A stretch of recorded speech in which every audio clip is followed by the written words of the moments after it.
we were just talking about, podcasting generally and how it's like sometimes there's basically a lot of different ways to do it. And I was saying, with Purple People, with Pod of Jake, my normal podcast, I've been doing for years. That I already tried to keep that lightweight, because in terms of the post production and editing and stuff, because the editing and then like drafting a tweet and all that stuff is just like sort of heavyweight for me. Whereas the before part of preparation or whatever, and getting guests and then having the actual conversation, that's all like really fun. Like I can do that forever for the rest of my life. But the post production and all that, it like sort of wears on me. It feels like work, and it's, I don't, it's not as sustainable. I'm not as confident that it's sustainable. And then so I was going to say, you were talking a little about Higher FM and your process. And the thing that's kind of interesting to me is like Higher FM, like I'm not just saying this, it's really one of the most interesting and like for my personal taste, like best produced podcasts that I've listened to. There are a couple of others that have done some interesting things, I think, over the years, but it's kind of like astounding that with something as popular as podcasts, they've remained so like primitive, basically, where, it's like the fact that I can do this the way that I'm doing this, and it's just a conversation. There's not even any intro music or outro music. Like there's no editing, all of that. And that it's not like the worst podcast ever. Like speaks to how primitive the sort of baseline is, like a Joe Rogan or a Lex Friedman or whatever. Like it's pretty much the same thing. They might have some intro music or whatever, but it's like a pretty low bar. And so I think there's like so much room to innovate for people who are willing to put in that post-production work. And, with Higher FM, like the fact that you weaved it together almost to be like a modern version of a radio station with the interview piece, but also interspersed with the music. Like, I love that, especially for like running. We talked about this, or at least we casted about this, that it's like the perfect complement, because you want a little music when you're running to like get the adrenaline going and whatnot. But I don't like running to pure music. Like I like to have an interesting conversation to sort of like get in and kind of forget that I'm running. So anyway, maybe you can speak to like your experience with Higher FM and, doing that more heavyweight post production, like how you thought about that in the beginning, how your thoughts might have changed, stuff like that. Yeah. First of all, thank you so much for having me on and for the kind words about Higher FM. I definitely feel you. The post production piece, I started to burn out. It was a much bigger lift than I thought it was going to be. And part of that, I think, is my my level of expectation within myself and what I produce and what I release. I want it to be high quality, and I want it to sound polished and very intentional and thoughtful. And I think, it is kind of counterculture to podcast culture in general, as you were saying. Conversations are beautiful. I think it's the human aspect of it, of an auditory format where you hear the tones and the textures and the inflections in people's voices, and that can be enough. Like it doesn't have to be anything more than a simple conversation. But I wanted to test something, and I wanted to innovate, with adding music in. And I came across, some hurdles for sure. I realized pretty quickly that I was going to be doing double the effort because I wanted to mint the episodes on chain, which meant not minting them with the music, because I don't own the rights to a lot of the music that are broadcast on the episodes. So that ended up being double the production on the back end, and which was totally fine. I think in the long run, I wanted that piece. I wanted it reflected on chain and also broadcast mode. And to your point about running, I absolutely agree with you. When I am listening to just music or just a podcast that's conversation only, my brain starts to tune out, and then I start to get into the like, oh, this is a long run. How much longer? How much further? Yeah, exactly. And there's just something of the cadence of mixing it up with conversation and music that it keeps my brain activated and in a different place where I can really get into flow. And so that's something that I love that we share that, and both enjoyed that aspect of it. But yeah, I really have enjoyed what I've created so far. I've worked on Higher FM now for about 7 months. I started last May and started recording the episodes and started working on some of the assets. And funny enough, I've had 2 or 3 conversations in the last month where people thought I had an entire team working with me. Uh-huh. I don't. I have some DJs that record mixes. Everything else has been, mostly me and some artists that have contributed their art. Um, yeah. And so I was kind of taken aback by that because I thought, it was too centered, like I was too centered in it. But again, most of that is from what I see from behind the scenes. And to know that it's not coming across that way was really exciting. Because that's something I envision for this next year for sure, where Higher FM is going to go. Yeah, it's interesting you bring up the point around like team because I feel like all of the all your favorite podcasters, not you as in like you, but just anyone, they the person is the host, obviously, like they're the one in the conversation. But I feel like an innovative podcast, something like Higher FM, really is something that sort of warrants a full team, unless you're going to do it, like almost full time, if not like completely full time.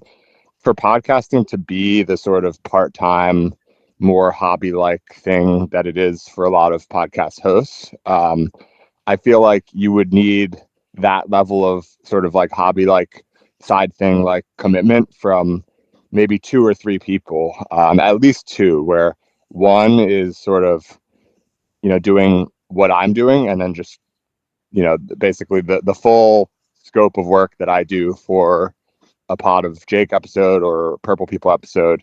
Like that's a one-man job. But then the piece that you're basically doing both. You're doing what I do, plus you're doing like a pretty intensive post-production process.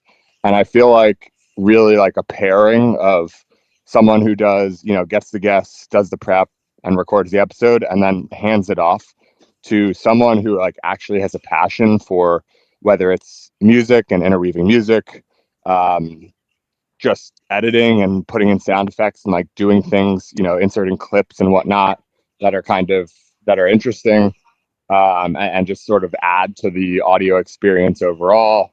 And then even like if you wanted to have, another person, maybe there's someone in there who's like, maybe you actually have sort of like a full-time musician who's like making music for each episode or something like that. Mm. But to have like all of that on one person, to me, like it is for you for Higher FM, it's a lot. Like it's just a lot of work, basically. It really is. And even with terrestrial radio, most radio stations have a full team behind the scenes. So you have the show hosts, and then there's in-studio producers that are actively working on the show as it's airing. Mm. When I worked in terrestrial radio, we were on we had a skeleton crew. So we did all of it. There were 4 of us that ran the station. We were the hosts, we were the DJs, we were like producers, we did all of it. And so I think that's why I took on the challenge. I was like, well, I know what to do. I did it. And then in hindsight, I'm like, okay, I actually need a little bit of support. I need some help with some of this so that I don't burn out, Yeah. But yeah, I totally agree with you on that one. So how did it break down? First of all, like how long? I knew from previous conversation that you had a background in radio, which really went a long way toward explaining why Higher FM was of the quality that it was. Like I remember I listened. I think the first episode was with Light. Is that right? Yeah. Mm-hmm. Yeah. So I remember listening to that and just being like, wow, like it really, the phrase is a little bit overused maybe, but it like hit different. Like you listen to a podcast, and again, like some people might have better or worse intro outro music. Some people might, edit out the uhs and the ums and have it be more of like a choppy, fast paced conversation, whereas others might leave it more raw and uncut, sort of like how I do. But those changes are sort of like on the margins. At least I don't really think they impact the overall experience like too much. But what you had done, I was like, this is actually fully produced podcast here, and like not even, it's almost a disservice to even call it a podcast given the sort of norm of podcasts as we talked about them, where this is more like a radio show. And so I remember like shortly after that, I think we spoke and you told me about your background in radio. And I was like, okay, that all, like, I was very confused, and also just like your hosting abilities. I was just like very confused, and I was like, okay, that actually makes more sense. Like, we're not dealing with a rookie here, far from it. So maybe you could talk a little bit more about your radio experience, and like how, I'm curious like how that team actually broke down in terms of like specific responsibilities, and how it all like sort of came together for the output. Yeah. It's funny. I was hosting, Twitter Spaces and conversations on, there's a now defunct app that I was using during quarantine in 2020 and like 2021. And I think Twitter Spaces launched in 2021, but I had been using this other app, and it was basically like conversations for people to come together for self-care. And excuse me, I I started hosting there and kind of got my hosting legs a little bit. I've always been a performer, and so it was easy for me to just kind of jump in and start conversations. I love having conversations with people. And through that, I had asked one of my DJ peers to be a guest. And from that conversation, he asked me to come audition as a morning radio show host for the station he was working with. Mm. And so that's how that came into play. And it was, really quick. It was totally out of left field. I never expected to be on the radio. Um, and funny enough, my family had moved. And then during quarantine, we like came back and we were staying with family. Like, okay, well, we were kind of living on the go. We were just traveling and enjoying life, and um, came to quarantine with family. And so we were kind of like, we're here, but we're not here. So a lot of people didn't know that we were like back in Salt Lake City. And then suddenly my face is on billboards and I'm on public radio. So it was kind Was of an this like interesting a transition. relatively popular like Salt Lake City station? Yeah. Oh It wow. it's now folded, which is a really big bummer. That was part of what the core team was trying to push, was like really save this station. It was Utah's only hip hop station. Huh. And yeah, that folded in let's see, middle of 2022, I think. Um, and so yeah, we had about, 100 to 150,000 listeners. It was really incredible. It was a really big piece of the community, and it had been around for 20 something years, almost 25 years. So it was kind of a staple. And I was getting messages from friends I hadn't talked to in a long time. I had siblings that were getting text messages like, "Is your sister on the radio?" So it's kind of funny. And my co-host was the program director for the station. And so he was the liaison between labels and like the media conglomerate that owned the station. And that's because of that, I really learned a lot. I had already been working in the music industry since 2008, and that opened my eyes to a lot of how everything functions, and all of the major label money that used to be pumped into terrestrial radio was being pumped into streaming services. So they used to wine and dine the program directors to get, the music played on their station. And that turned into wining and dining the curators on Spotify, to get plays on Spotify instead. So it was Hmm. this really interesting transition of like radio and digital streaming platforms, and just seeing the underbelly of how everything worked, and everything really was pay to play. Um, and just, how artists were treated, and maybe didn't even know what was happening behind the scenes with regard to their label and the music and the stations and whatnot. So it opened my eyes a lot to the industry. It was definitely a different realm. Um, so my co-host was the program director, and then both of us produced every show. and recorded live. And then about halfway through, I would say probably 3 or 4 months, maybe not halfway, about 3 or 4 months after we had been recording live, we started pushing to podcasts. Unfortunately, when the station folded, like everything disappeared. So my entire portfolio from that time like vanished when the station folded, Hmm. which was very it was very telling, and also it really ignited that flame of like, okay, ownership really is important. Like we need to own our media, we need to own our data. Like it pushed me even further into blockchain because I realized the importance of the longevity of it. If nothing else, you have the receipts. And Right. yeah, I thought that was really important. So Telling in what way about it makes sense that it pushed you like further towards blockchain and just sort of like the permanence of media, the fact that no one can just centrally decide to take it down for whatever reason.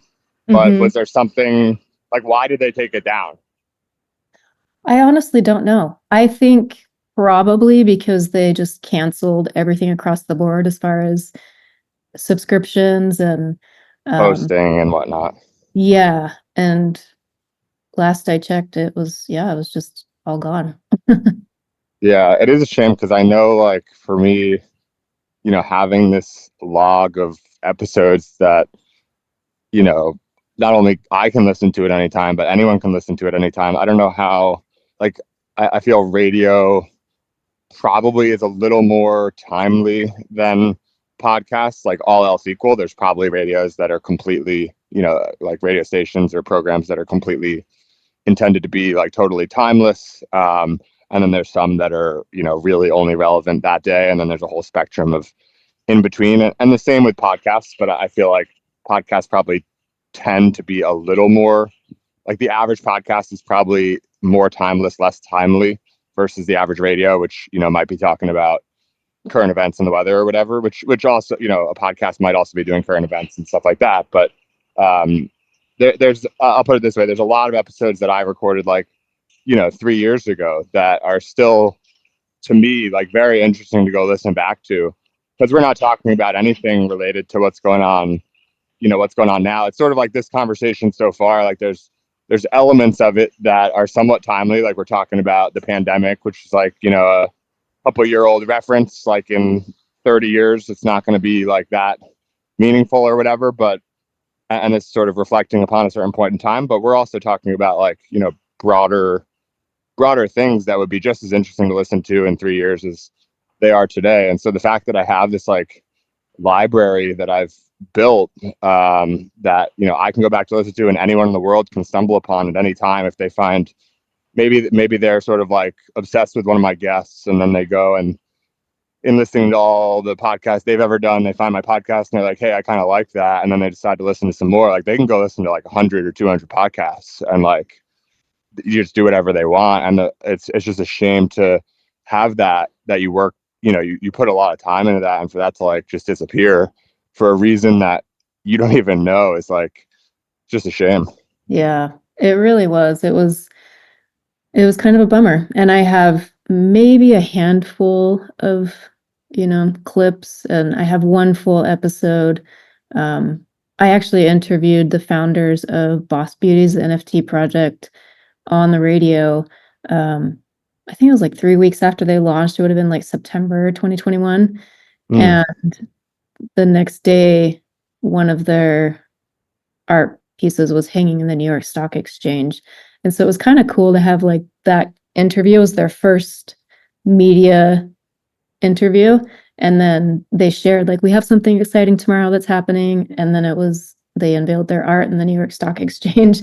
And so that was pretty cool. And for a long time, I didn't think that I had it. And then I stumbled across it and was pretty excited. I still have that file. So still might have to publish that one day. Yeah, that's awesome. I know. I mean, now it sounds like you've learned from that, and you've got Higher FM completely under your control, making sure that it's on chain so that it can't go anywhere.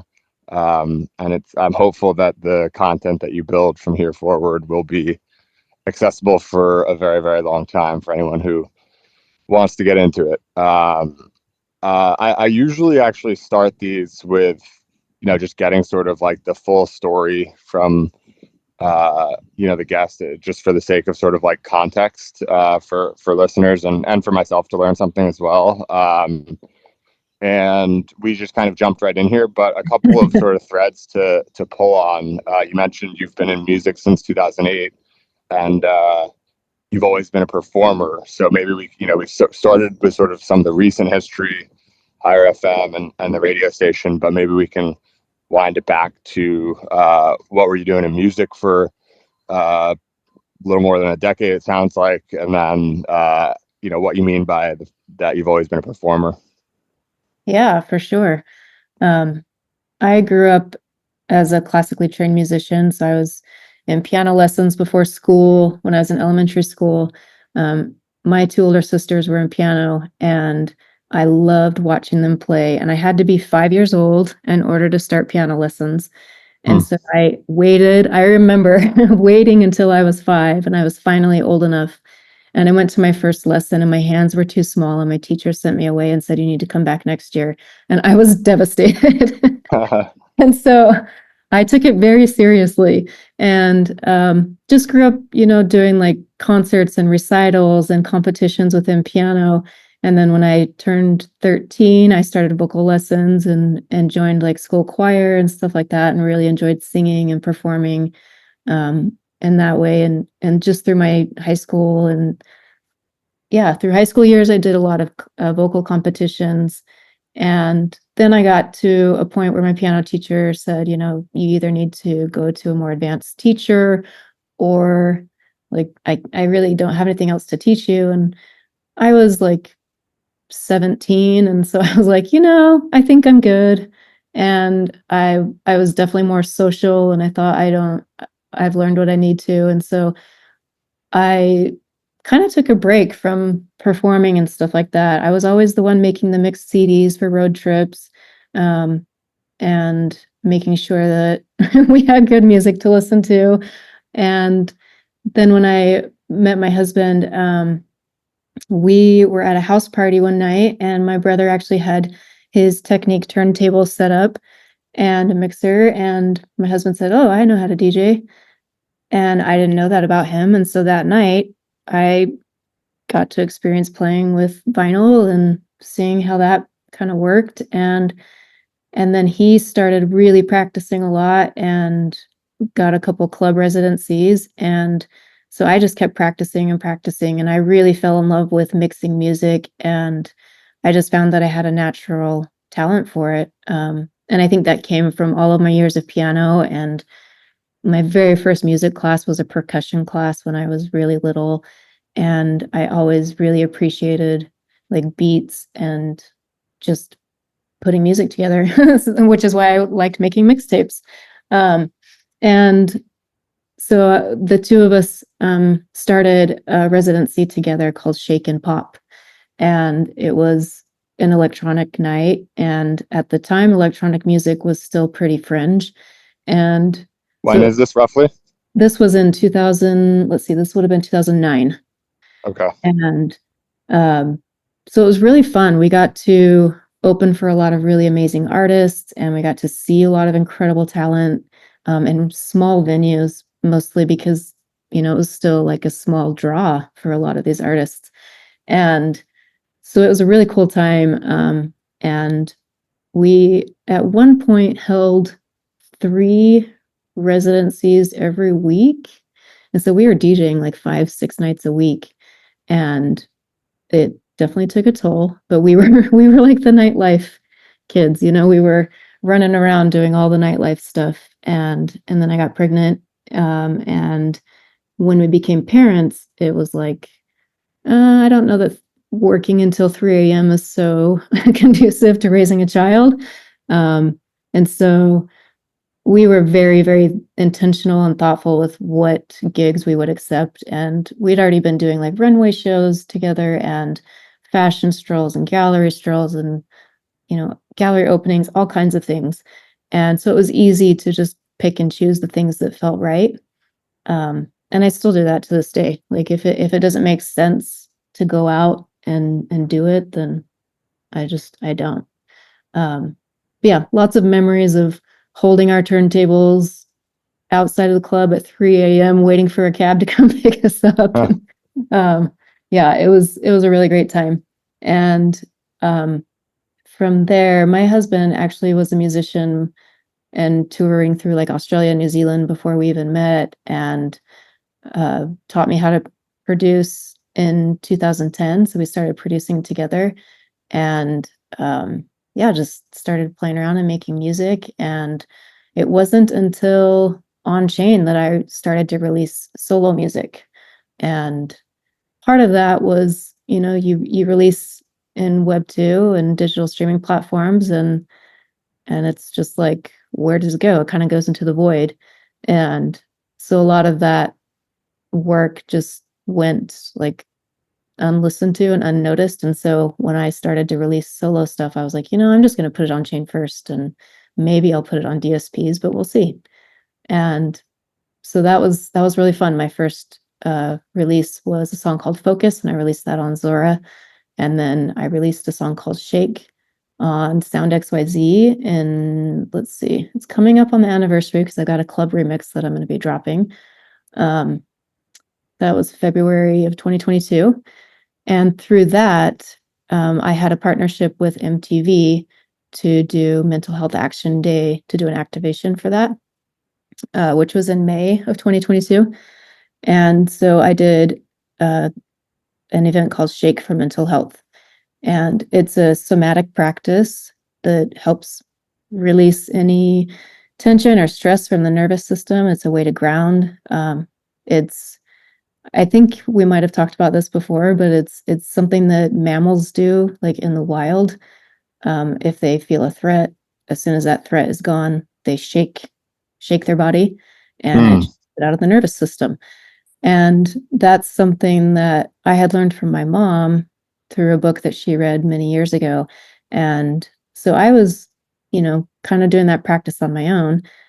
Side note, I also was a professional Tahitian dancer for a few years, um, and did competitions and stuff. And so that element of shaking was already part of my practice. And once I What's learned that, Tahitian dancing? Tahitian dancing is like the fast hip shaking from Tahiti. So if Okay, you go to like a luau or something, you'll see like the fast hip shaking. got Um, it. yeah. And So is that's similar, or at least like tangential to the shake that you're talking about, and from like the so what would be the practice that you mentioned that sort of resembles this thing that like all mammals do? Uh, is that something that you're like doing shake? Is it like a specific practice that you're doing daily, or you're like applying it when certain, like a mammal might not do it daily, but if it's getting, chased by another animal or something and needs to shake right. it off, it shakes it off. Yeah, exactly. I was very diligent about my Tahitian dance practice for a long time, and even like through pregnancy and stuff, I still did it to like stay mobile and make sure that I was like still moving and very fluid. And so I'll do it as part of a dance practice, not daily, but a few times a week at least. And then when I do feel my nervous system activated, I will like shake out my arms and my legs. Sometimes if I'm going through like high stress, or I can tell I'm in like a high stress time of life. When I wake up in the morning, I just shake out my arms and legs. I know it sounds weird, but it's like if you can see a dog do it, like they stand on all fours and they shake their whole body. Um, just doing something simple like that, like you can just literally shake it out of your body. And I learned that when I was in yoga teacher training, and when you're holding a static pose and like sometimes your arm or your leg will shake, it's just your nervous system releasing stress and trauma. And so when I put that together, I was like, oh, that makes a lot of sense. And I've done a lot of research about it now, and like the the practice of it, there's a lot of scientific evidence about how beneficial it is for mental health and emotional health, and just in general, it's really good for us to do. Yeah, So I it's thought, pretty cool. I feel like I just like acquired this new tool where like it's not a hard, I mean, I'm sure there's maybe guidance on like how best to do it, but like anyone can sort of, you can at least, have a go at a shake and see how, like, give it your best. Like you said, like you can sort of, like when you were talking about animals doing it, I can sort of visualize whether it's a dog or some other animal, like you kind of just can, what it is. They just like sort of shake it off, literally. Yeah, exactly. And to like but that's also not something like you mentioned. Some people might, shake their leg or something, but it's like not something that people really intentionally do unless you sort of have this piece of knowledge that it actually can be like sort of a useful thing to do. And so now I'm just like, shake has been added to my repertoire of things that I can do, and Yes. it's like it's quick and it's easy and it's kind of fun. So I'm definitely intrigued. I gave as I'm walking as we're talking, I gave a couple I gave a couple arm shakes, a little I tried a little full body. It's a little I don't know, it's like hard while I'm walking. I probably need to like relax and fully commit to the shake, but it's fun even just like doing that. And I feel like it's a nice thing, a nice tool to have in the arsenal. Yeah, And the other thing absolutely. is, what wasn't that? Did you say that wasn't Shake the name of your like when you were DJing with your husband? Wasn't it Shake and Pop or something? Yes. I love that you picked up on that because I just a few months picked up on that. I was like, wait a minute, that's kind of been a theme. So they I weren't like connected like fully.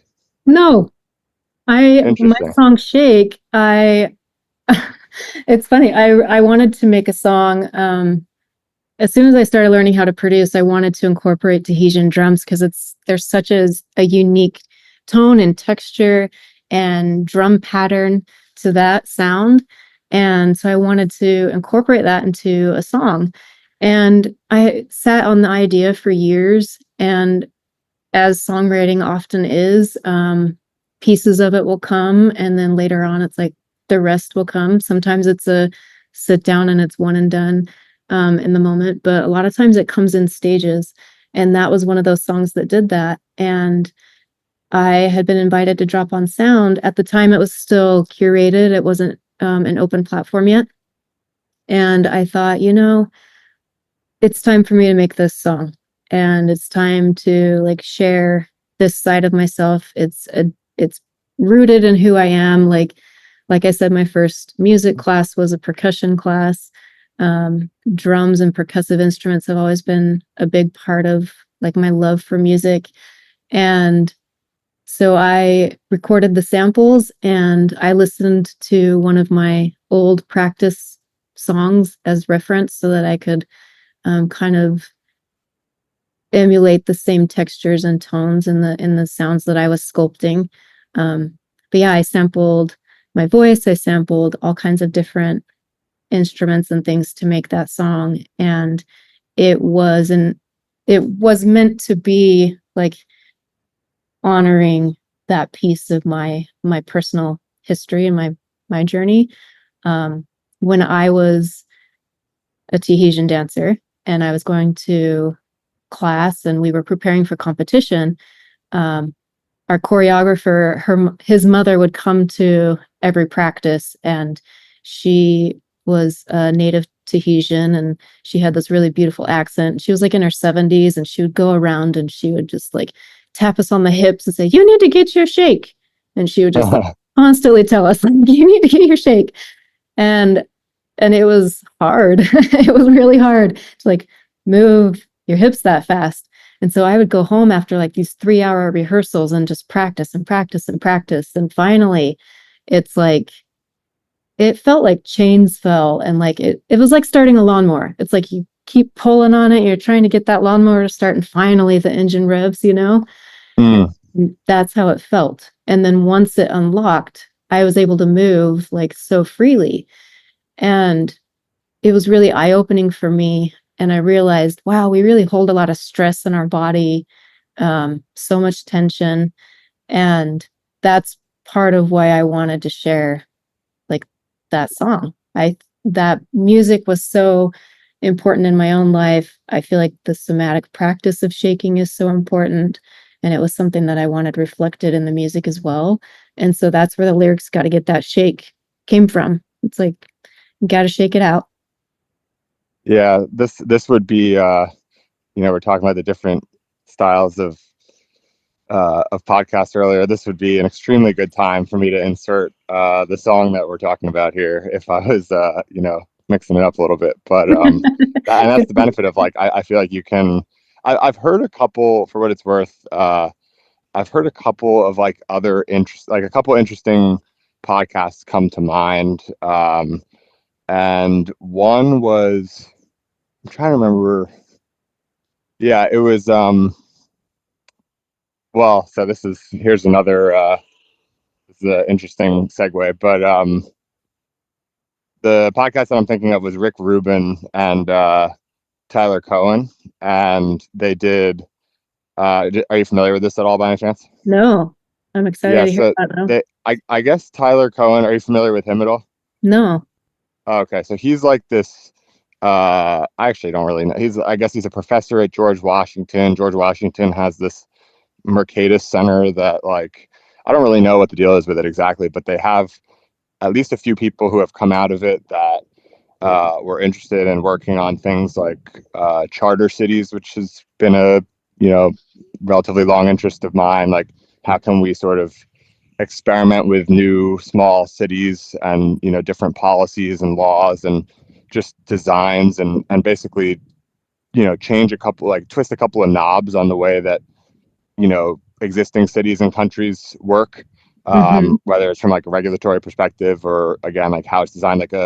This isn't a charter city, but there's a startup in Arizona that's experimenting with like can we build a town or a city without that doesn't have cars, called cul-de-sac. And then there's other ones that are, there's Prospera in Honduras, which is more along the lines of a charter city that's experimenting with different, like I think they have some regulatory differences on like basically they bought some land from Honduras and got some semblance of sovereignty to create their own rules in certain areas. So like they might not be able to change the crime laws in Honduras, but for their territory they might have to follow the Honduran law or whatever. But they can do some different things in terms of like biotech. So you can go there for like various treatments that you can't get in Honduras or even the U.S. or potentially, maybe anywhere else in the world. I'm not really sure the exact details. It's been a while since I've looked at it, but it's a very interesting concept for me because first of all, it allows for much greater experimentation and competition amongst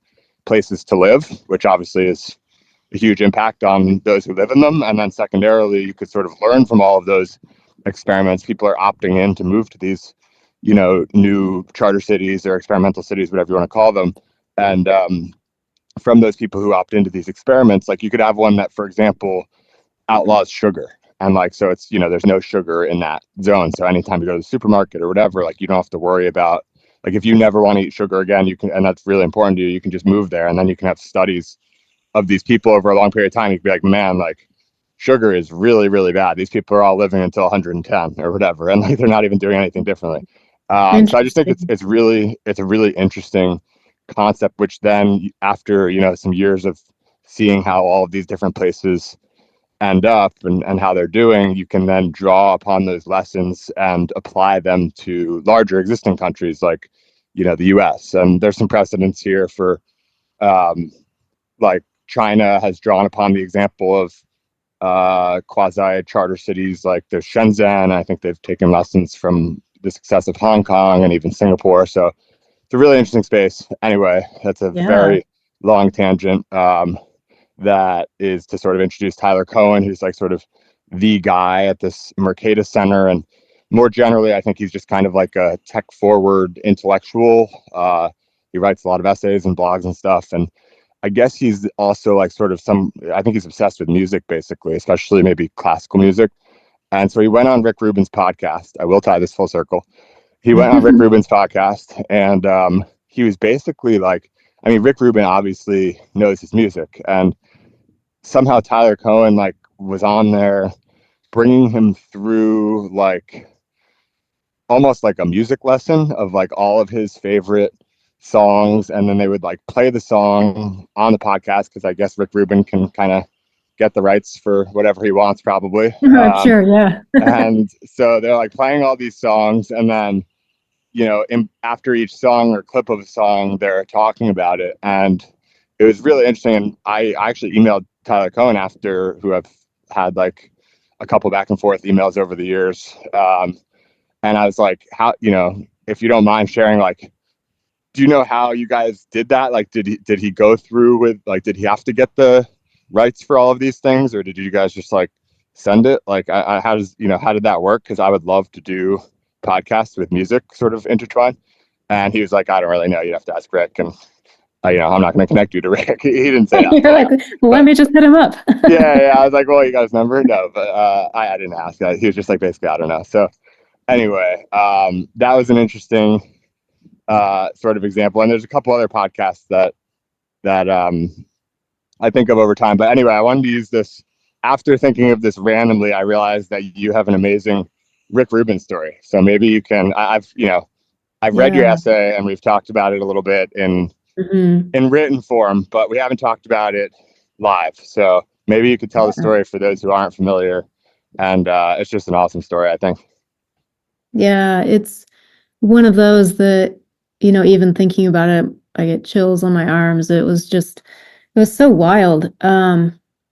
It kind of started, I'll start at the beginning. So before my family left for this trip, I took out my book, The Creative Act, A Way of Being, the book by Rick Rubin, and I will just kind of flip through it. And a lot of times I'll open it and see, like, what do I need to read, in this moment? And it's often exactly what I need to hear. Like one that I'm kind of sitting with right now, I opened the book a few days ago, and it was on greatness. And then, of course, somehow the Matrix picks it up and starts serving any content related to greatness. But I took a picture because it said sometimes I don't want to butcher the quote. Let me pull it up so I don't destroy it. Yeah, I'm usually I'll stall for you. I'm usually one to just go right for it and butcher the quote, but I do feel, and I'm not afraid to butcher really anyone's quote, but I do feel like, especially given the story upcoming, like you want to get the quote right for Rick Rubin. Yeah, right. It's got to be right for him. But I did that practice the night before my family left, and I was like, I really need this reminder because I have a tendency to say that I'm not going to work, and then when I'm on vacation, I still do. Yeah. In fact, like in the middle of launching Higher FM last August, I was actually on a family vacation, and I remember like having to miss a couple things because like, oh, I gotta submit some things, I gotta do this, but I'll catch up with you later. And I didn't want to do that, and so I did a huge sprint like toward the middle of December. Like that was my goal. Like I've got to be done with everything so that I can actually unplug and take a solid vacation. And I flipped open the book the night before we left and read, "Sometimes disengaging is the best way to engage." And I took a picture of it because I knew I needed that reminder while I was gone. I deleted Warpcast off my phone. I was just like, nope, I'm gonna focus and be present because I know like this is important. You were really serious. If you delete Warpcast, that's when you know it's a proper unplug. Yeah, I was so serious. And I was just like, experiencing just an incredible time with family. And it was the first trip of its kind where my entire family was there. And it was really beautiful. And we were doing all these really fun adventures and just having a great time together. And part of the family left, and then my family stayed like an extra almost week. And so we were able to explore a little bit more and just take it at a slower pace and just really enjoy things, slow living. And it was like a Thursday, and I thought, I want to go back to Honolulu. There's supposed to be like road construction next week. So what if we go on Sunday? And it was like, cool. Yeah, let's plan on going on Sunday. Sunday rolled around. It was a beautiful day. The last time we had been in Honolulu, it was really rainy and cloudy and incredibly crowded because it was just like holiday time.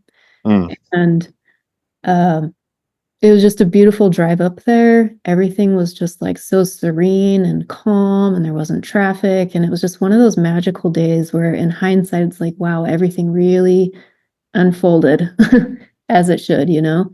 Hmm. So we got up there, and my husband and my kiddo wanted some pizza. And since I have celiac, I was like, why don't you find a slice while we're up here? You know, go, there's some pizza places, like go find a slice. So we found this little area where they had like restaurants and shopping mixed in. And I saw this little music store that had crates outside. And so, of course, being a turntable DJ, loving vinyls, I was like, let me go see if I can find any gems. And you would think that's where I met Rick Rubin, but it wasn't. Flipping through the vinyls, they're eating their pizza. I was supposed to walk across the street and get myself something to eat kind of at the same time so we could all be done around the same time. And I just got lost in the vinyls, and I'm flipping through every single one just to make sure no stone is unturned here. And I didn't really find anything. It was like, you know, there was some stuff that I was like, oh, that could be great, but I don't know that I want to risk trying to get a vinyl home on an airplane. So I'll just skip it. And I thought, okay, I turned over every single vinyl. Now I can go get myself something to eat. So I walked across the street by myself and went to this market. And as soon as I walk up the steps, Rick Rubin was standing in the doorway at the register. And I just stood there like kind of in shock. Like, is this real? What, you know, like, and I don't really get starstruck. I've had the opportunity to meet like a lot of celebrities and be in company with people that I don't really feel that. I know that we're all human and doing the best we can. And so I was a little surprised at how stunned I was just standing there. And I thought, I have to say something. And so I just lightly touched his arm as he walked by, and I just said, thank you so much for everything you do. Thank you for your book. As a musician and producer, it really inspires me, and I really appreciate all of the work you do. And he stopped and smiled and said, oh, thank you so much, and kept walking. And that was it. And I was just like shaking. My nervous system was definitely shaking. And I went to order some food at the back of the market, and I was standing there. My husband came in, and I was just like, so I just met Rick Rubin. And he was like, what? How? Where? And it was just one of those like magical moments. And as I looked back on it, it was very serendipitous. Like, had anything changed, you know, had I gone to the market first instead of stopping to flip through the vinyl, would I have met him? I don't know. It was one of those things. And it felt like a very personal affirmation. I had been wrestling a lot with, just in full transparency, I had been wrestling a lot with putting my own music and projects on the back burner while I was launching and working on Higher FM. And so toward the end of the year, I was starting to really feel that, and like, I need to get back into my own expression and complete, you know, some music projects that I've had going, and make sure what I'm putting out next year, it's for me as well, you know. It's not just building for community, but it's also like, I need this for my own expression. And so taking a picture of that reminder to disengage and really fill my cup with inspiration and being present, that's the best way to have your own thoughts and your own expression and your own creations, is when it comes from the inspiration that you receive from your environment. And so I knew like that was going to be an important trip for me, to just really fill my cup with inspiration and relaxation and fun and joy and play and all the things that kind of get lost when we get back into the grind of things.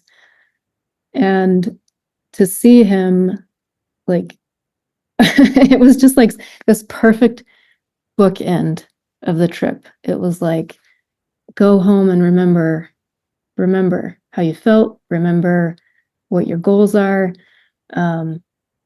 remember what you want to do. And it just felt like an affirmation to create. And so I really, really appreciated that. And yeah, I've been trying to hold on to that. And I will say the first day I got home, wrote a new song. So it's coming. That's awesome. It's really an incredible story, and there's just some things that happen once in a while. Like you go through your day to day life, things are relatively normal. Good things happen, bad things happen, whatever. And then once in a while, you have something like that that is just like this is just a little bit too much for coincidence for me. Like it's you open the page, you get the exact quote that you need to see at that time, and maybe there's a few other quotes you could have seen at that time that would have resonated similarly, but that's pretty darn good, like to what you needed or were looking to do at that time. And then you go and like you're flipping through vinyls right before you met him, which is like, and you don't meet him at the music store. Like there's Right? all these like random things that are, like you said, anything could have been different and it wouldn't have happened. You decide to buy one of those records and you probably just miss them. um, and you get to have a quick exchange of words with him that sounded like it was doesn't need to be a super long conversation to be incredibly impactful and meaningful, and it sounds like what you sort of had and did was pretty perfect. And it's just awesome when stuff like that happens. It can, I think, if you're looking to fill back up your cup, just like the whole trip can be great, but even just a moment like that, or sequence of moments like that, can instantaneously fill a cup, even if the rest of the week was sort of like a write-off. Yeah, absolutely. It can, and it really can change things for a long time going forward because it can set you back on your path so quickly.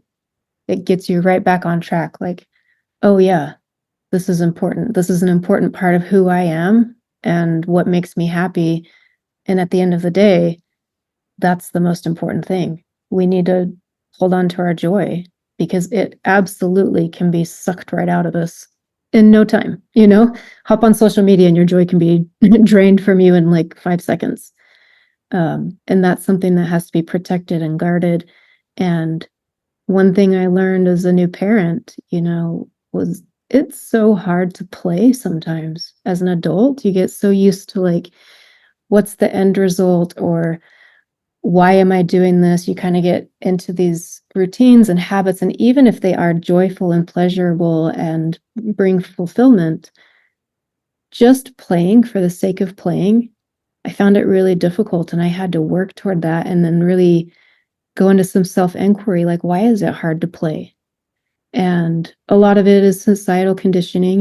When you're a kid, it's play. And then as you start to go through junior high and high school, it's like, okay, get a little more serious now. Like, let's start focusing. Playing is for kids. There's some of those messages that are kind of woven into society. And so I think it's really important to find opportunities to play. And it's something that I have to remind myself to do.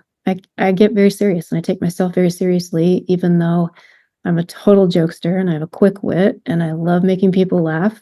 I also like have to really remind myself to not take things so seriously and to play. Yeah, it's a challenging balance. I'm similar, I would say, in that I want to spend, and I would say do spend a good amount of my time doing what I consider to be playing. This podcast is basically playing, and basically doing anything for the thing rather than as a means to some end. Or if it is a means to an end in some, to some degree, some part of it is a means to an end. It's like you're at least open ended as to what that end might be. Whereas like if you're doing X to get Y, I feel like it's usually not play. I think there's an element of play that involves either doing the thing for the sake of the thing or doing the thing uh, without any prescription for like what should come of it. And so I try to do a lot of that, but at the same time, like I'm pretty serious. Like I'm pretty serious overall. I mean, I want to my sort of North Star for how to live is a seeming like I like to use the word worthwhile. So I like to do things that are worthwhile, that seem worthwhile. And it can seem like a very low bar from one perspective, because there's a ton of things that, in one sense of the word, worthwhile are worthwhile, like way too many to do in a lifetime. But when I try to use that word in a way that means, that has like sort of the full context. So it's like worthwhile in the context that I only have so much time and can only do so many things. Is this worthwhile? Mm. And those things can be like super random. And I appreciate like sort of diversity amongst those things. Uh, Not diversity for the sake of diversity, but most people get on a track and they might, take a left turn here and a right turn there, but they're kind of on the same road. Um, and I think it's interesting to just like sort of lift off and plop yourself somewhere new and then like start navigating from there and then lift up again and plop yourself somewhere else. And it sounds like you've definitely done this with all of the sort of stops that you've made along the way. There's definitely themes, but it's all. I mean, it's a lot of it is within this performance and music and radio sort of realm, conversational realm, art realm. But it's not like you learned how to play piano and just kept playing piano for the rest of your life. Like these are like Right. pretty different routes that you've gone down. And I'm curious, actually, a question I meant to ask earlier, as you're like sort of at the peak of, performing in nightclubs and all that, are you, like you mentioned Salt Lake City earlier for the radio station, are you doing all of this or a lot of this there? Are you in different places throughout this story? Mostly, yeah, mostly in Salt Lake City. As far as like the performance and stuff like that, is that what you mean? Yeah, like when you're, because you've had different chapters, and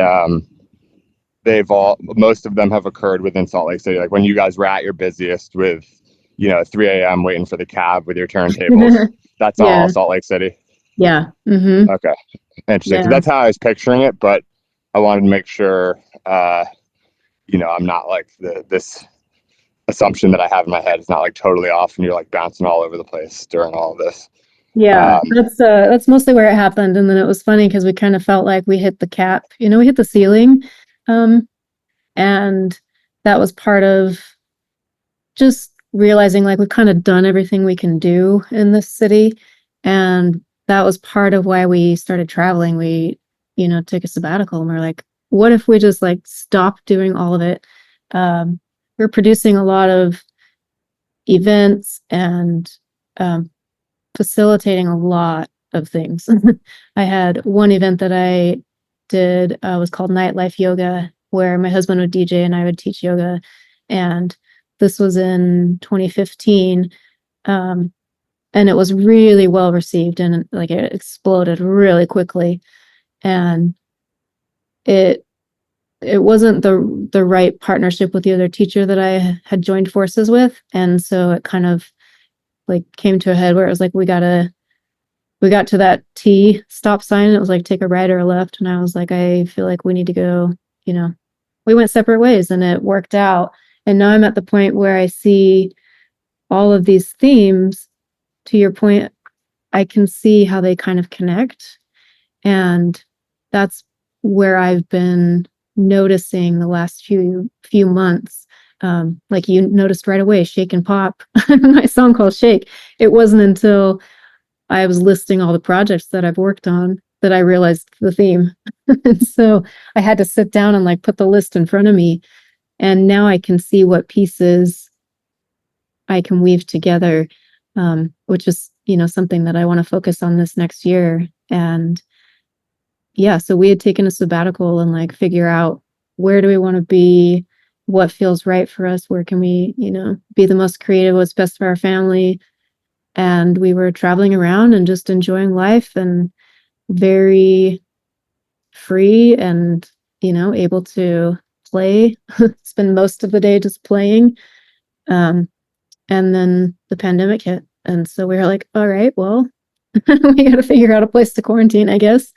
Um, And so it's kind of funny to see like we just like boomeranged right back to where we were, but with a different perspective. And yeah, it's funny how life will do that. Sometimes you'll go take a roundabout to come back to the same place where you were, but you needed to learn something along that roundabout, you know? Mm-hmm. Yeah, totally. So I know we're over the scheduled time. I have one more super random question and Okay. one uh, more relevant question. The random one, it popped in my head earlier and then I forgot to ask because I just got, you know, sucked into the story. But and there's more interesting parts after this part. But you mentioned like flipping through the vinyls, and obviously there's a bit of a higher threshold on deciding to buy it when you have to transport it via flight and whatnot on the way back. But I was just curious as you were describing that as someone who has done this countless times, like what are you looking for? Like this place obviously has tons of vinyls. Like you're looking for something, you might not know what that is, but like from your history of digging through the crates, what's your like filter or process, or is it just kind of random and you see one that you like and decide to pull it? That's a good question.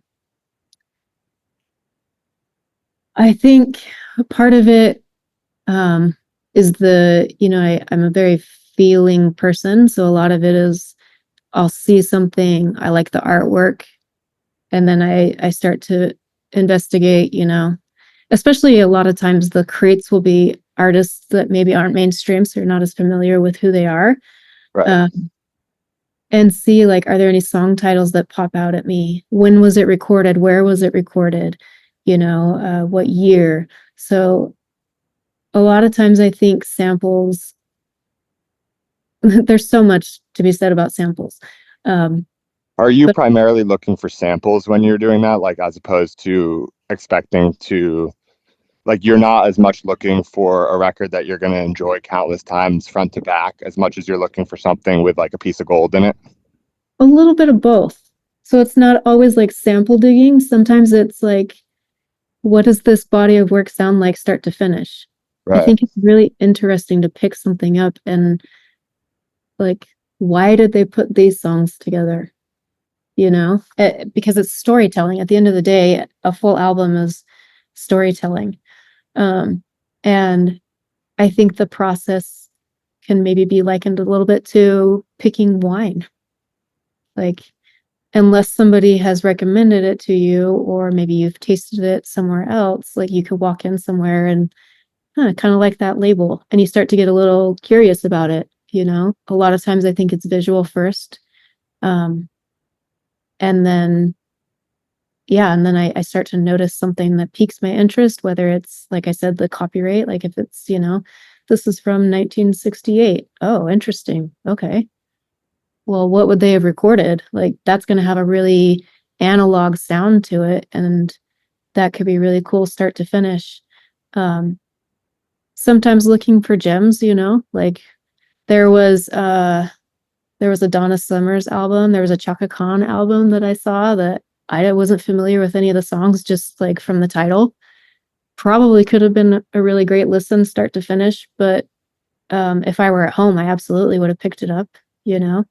Um, so yeah, I think it's a lot of times it's visually first, and then what piques my interest as I start to kind of go through the song titles and read about it. One thing that I discovered in this particular instance was a lot of the albums had like some thoughtful paragraph or two on the back that shared why they created this body of work and what the intention was for it. And I thought that was really interesting because we don't get that a lot in music these days. Yeah, that's an interesting way of thinking about everything. And the thing that resonates with me most is probably like I figured that, my version of what I would do. I haven't been, you know, going through records nearly as much like over my life, but from time to time, like I do have a record player, a bunch of records. And I feel like I don't really think about like the year. Mine is just like sort of simpler, and that's why I was curious, what would be like sort of the next things to do. Mine is kind of like, do I recognize the artist? That's like one thing, but assuming that I don't, I do feel like you can look at the cover, like you said, it starts as a visual thing. And I feel like it's surprising how often your like resonance with the taste of a cover, like the taste that the artist had in creating that. And who knows, like maybe it's not even them really determining that all the time, but even if it's people they're working with or whatever, like if you enjoy the taste of what they decided to make, like the cover, what the art looks like, it often translates to enjoying, like, having a similar taste for the music. Hmm. And it's like it's a simple way to go about it, but I feel like it actually does work reasonably well. And so the last thing I was going to ask is, it sounds like the start of this year has been kind of like, a fresh start and clean slate to some degree. Obviously, you've got projects that are ongoing, but what's your sort of focus now, or for the time to come? Are there certain things that you're thinking about a lot, or acting on a lot, or orienting yourself around for sort of the upcoming chapter? Yeah, absolutely. I'm creating my debut album. I've only released singles, and even in anything that I've released that I've co-produced or co-written, it's always been uh, oriented towards singles. And so I want to complete a body of work that I feel represents me and my expression. And um, yeah, my debut album, which is kind of wild to say, and um, it's exciting because I'm thinking about like a lot of the moving parts, and I've had artwork exhibited in collective shows. I had a couple pieces, one at the World Trade Center last year and one at the Leonardo, which is a museum here in Salt Lake City. And I want to bring all aspects of my artistry together, whether that's performance art, recorded sound, or visually. And I want to do an exhibition of all of my work and see how these projects that I've created throughout time intersect. And my debut album is going to be like that connection point that alludes to the future and also is rooted in some of the things that I've done. And yeah, it can be like that connection point. That's awesome. I love the confident, single focus answer, debut album. That's certainly something worth going all in on. And I can't wait to dig in. I'm not going to pressure you for any timeline or anything, but please let me know if I don't see it, organically. Add me to your list or whatever, to people to let know when it's live and out. I Would will, love to absolutely. check it out. Thank you. And then with regard to Higher FM, expanding the programming, got a couple shows that are going to be launching this year, new shows, two new hosts. And I actually have one in the works with myself and my husband. He's been my biggest creative partner. And so we're going to talk about our shared love of music and what music we, have played together and why, and some of our old club stories and some of the shenanigans we used to get into, and just kind of see where that goes. But yeah, with Higher FM, it's going to be expanding into more programming, and hopefully I'll get a little more support on the back end, on the production end. Yeah, maybe there's someone who would be interested in lending their support. Maybe someone will listen to this. I found on Farcaster especially, it's like a relatively small network, obviously, but there's just so many people who like want to work on interesting things that sort of put it out there, and sometimes the magnet pulls in the right person. Mm. So it would be cool if you can get a little bit of support for, it sounds like bigger and better future for Higher FM. And it's Higher FM will remain, like, I think of Higher FM, despite the name implying a station, as a show, but Mm. it'll basically be Higher FM will sort of remain like a flagship show of Higher FM, which will have other shows on it as well. Yeah, exactly. Great. Well, assuming that it sort of aligns and is of a somewhat similar vibe to Higher FM, the show, I'm sure the station will come together great. So anyway, I want to thank you for taking the time and going well over the time. It's always a pleasure speaking. I was happy to. I hope this isn't too much of a reveal, but I was happy to go on Higher FM a while ago, and we recorded for that. And now to have you on Purple People, maybe we'll release them around the same time. But two awesome conversations. Very much enjoyed them. Yeah, me too. Thank you so much for having me on. And I think doing a dual release could be really cool. Yeah. Awesome. Well, I'm gonna go give a shake and see Yeah, how do the that. rest of my day goes.